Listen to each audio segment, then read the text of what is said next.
Sebanyak 50 orang guru yang mewakili 361 orang guru yang telah lulus dengan status pegawai pemerintah dengan perjanjian kerja pada Senin 6 Februari 2023 diterima oleh penjabat Bupati Aceh Besar Muhammad Iswanto bersama Sekda Dr. Andes Sulaimi Timeliku Bupati Aceh Besar di Kota Janto.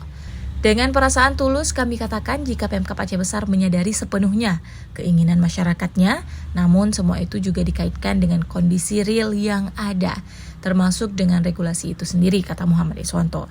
Dalam audiensi itu, perwakilan guru P3K menyampaikan aspirasi bahwa mereka mengharapkan agar SK pengangkatan guru P3K Aceh Besar bisa disegerakan, karena terhimpit faktor ekonomi yang selama ini terasa semakin berat dihadapi para guru tersebut.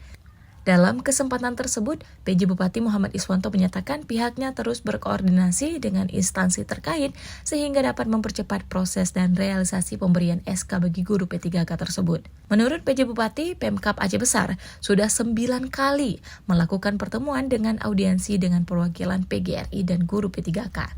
Diharapkan kepada mereka supaya selalu menjaga kekompakan dan jangan termakan isu-isu yang tidak benar, sehingga membuat para guru resah dan akan mengganggu proses pembelajaran untuk anak didik. Menurut Iswanto, Pemkab Aceh Besar sangat peduli menyikapi aspirasi para guru P3K ini. Namun semuanya butuh waktu, proses, dan regulasi yang ada. Apalagi peran guru sangat besar untuk mendidik generasi bangsa.